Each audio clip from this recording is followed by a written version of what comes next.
امام ابن تیمیہ رحمۃ اللہ علیہ نے اپنی کتاب الایمان الاوسط میں 10 اسباب ایسے بتائے ہیں کہ ان اسباب سے انسان کے گناہ معاف ہوتے ہیں۔ ان میں سے پہلا سبب ہے توبہ۔ توبہ کہتے ہیں عزم جازم، انسان پکا ارادہ کرے کہ میں نے آج کے بعد یہ غلطی نہیں کرنی، دل میں ایک عہد کر لے، کمٹمنٹ کر لے، اس کو توبہ کہتے ہیں۔ اور توبہ سے انسان کے جتنے گناہ ہوتے ہیں اللہ سب معاف کر دیتے ہیں۔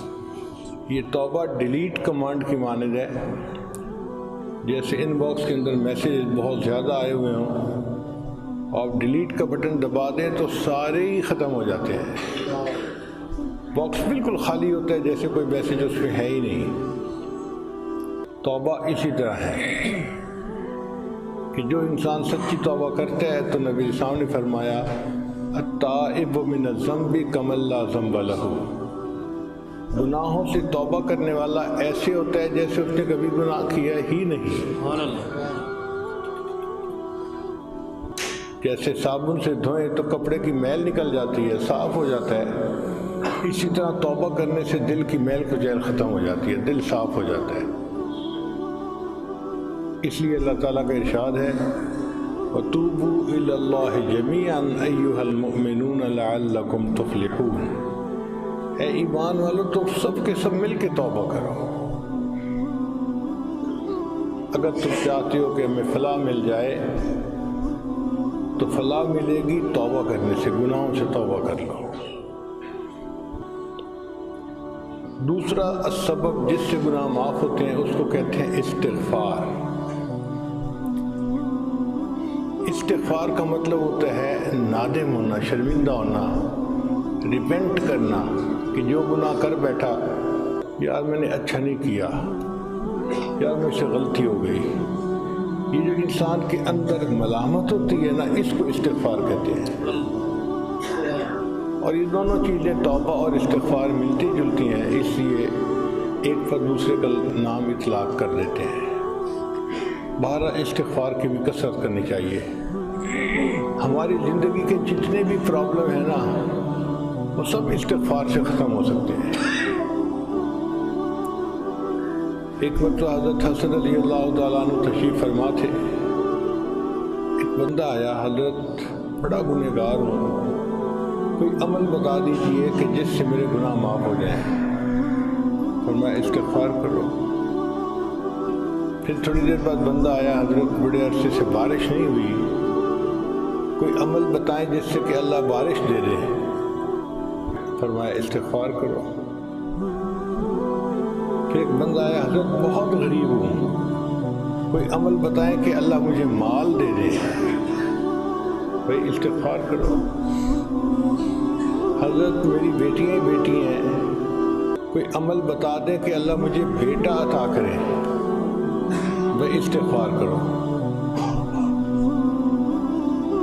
حضرت میرا باغ ہے، دعا کرو اس کا پھل اچھا ہو تاکہ مجھے فائدہ ہو جائے۔ استغفار کرو۔ جب سب کو آپ نے کہا استغفار کرو استغفار کرو، تو ایک آدمی جو پاس بیٹھا ہوا تھا وہ کہنے لگا حضرت آپ کے ہاتھ میں بھی عجیب ماسٹر کی آ گئی ہے، ہر تالا کھولنے کے لیے استغفار کرو استغفار کرو۔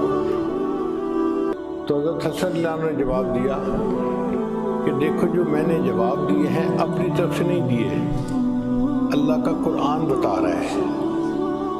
چنانچہ قرآن مجید میں ہے استغفروا ربکم انہ کان غفارا، تو اللہ گناہ معاف فرماتے ہیں۔ یرسل السماء علیکم مدرارا، اللہ بارشیں برساتے ہیں۔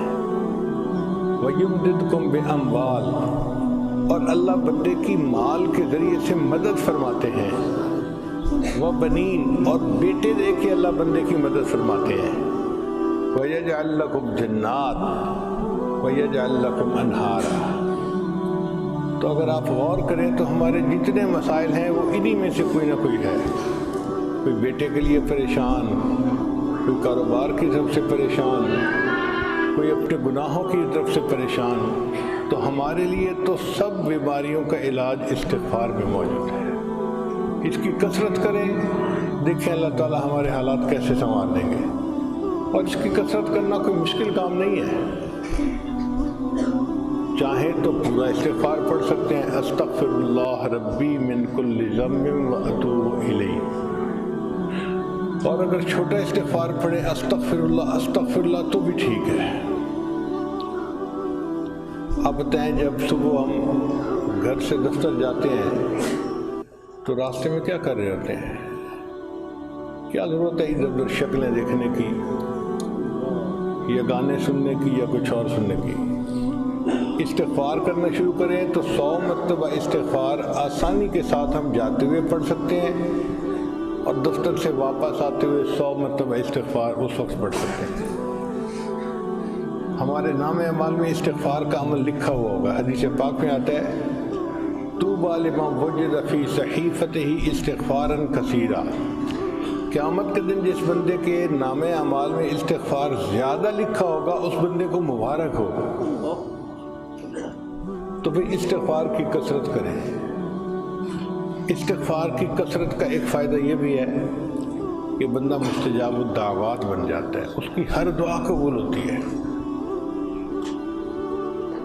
چنانچہ علماء نے ایک واقعہ لکھا ہے کہ امام احمد بن حنبل رحمۃ اللہ علیہ ایک مرتبہ کہیں جانا چاہتے تھے، سوچا میں کیا کسی خادم کو ساتھ لوں، اکیلا چلا جاتا ہوں، گٹھڑی اٹھائی اور چل پڑے۔ مغرب کی نماز کا وقت ایک ایسی جگہ ہو گیا جو راستے میں تھی، تو امام صاحب نے سوچا کہ میں یہاں پر عشاء پڑھ لیتا ہوں، رات کو آرام کروں گا اور کل صبح اگلا سفر کر لوں گا۔ جب عشاء کی نماز پڑھ لی تو مسجد کا خادم آ گیا، بڑے میاں مسجد خالی کریں، میں نے تالا لگانا ہے۔ اب امام صاحب سوچ میں پڑ گئے، یعنی 2-4 منٹ سوچنے میں گزر گئے، تو وہ مسجد کا خادم جو تھا وہ گرم ہو گیا، بڑے میاں آپ کو میری بات سمجھ نہیں آ رہی؟ اگر آپ نہیں باہر نکلیں گے تو میں گٹھی اٹھا کے باہر پھینک دوں گا۔ امام صاحب اور پریشان، یا اللہ کوئی مجھ سے غلطی سرزد ہو گئی کہ تیرا یہ بندہ میرے اوپر اس قدر چیخ رہا ہے، شاؤٹ کر رہا ہے۔ خیر امام صاحب نے اپنی گٹی اٹھائی اور مسجد سے باہر نکل آئے۔ جب مسجد کے دروازے سے باہر نکلے تو دیکھا کہ مسجد کے دروازے کے بالکل ساتھ ایک نان بائی کی دکان تھی۔ نان بائی کہتے ہیں کہ تنور ہوتا ہے، روٹی بناتے ہیں، تو گرم گرم روٹیاں وہ لگا رہا تھا، اور آگ تھی، اور سردی کے موسم میں آگ بندے کو مزہ دیتی ہے۔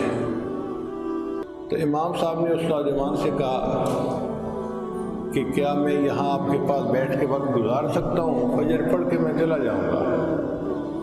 انہوں نے کہا بڑے میاں آئیے، تشریف رکھیے، بیٹھیے، سو بسم اللہ۔ تو امام صاحب اس کے پاس بیٹھ گئے۔ اس نوجوان نان بھائی کو دیکھا، وہ آٹے کا پیڑا بناتا ہے اور پڑھتا ہے استغفر اللہ، پھر وہ اس کی روٹی بناتا ہے، پڑھتا ہے استغفر اللہ، پھر وہ اس کو تنور میں لگاتا ہے، پڑھتا ہے استغفر اللہ، یہ پکی روٹی تنور سے نکالتا ہے تو پڑھتا ہے استغفر اللہ۔ اب امام صاحب 1 گھنٹہ بیٹھ کے اس کو دیکھتے رہے، وہ مستقل استغفار پڑھتا جا رہا ہے۔ 1 گھنٹے کے بعد امام صاحب نے مسکرا کے اس نوجوان کو دیکھا، تو نوجوان نے پوچھا بڑے میاں مسکرا کیوں رہے ہیں؟ امام صاحب نے کہا کہ بھئی تو کتنا خوش نصیب نوجوان ہے کہ تو اپنے کام کے دوران اتنی کثرت سے استغفار کر رہا ہے۔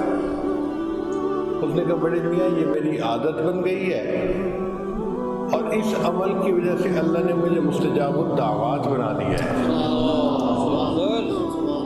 تو امام صاحب نے اس سے کہا کہ بھئی کیسے تم کہتے ہو کہ اللہ نے مجھے مستجاب الدعوات بنا دیا؟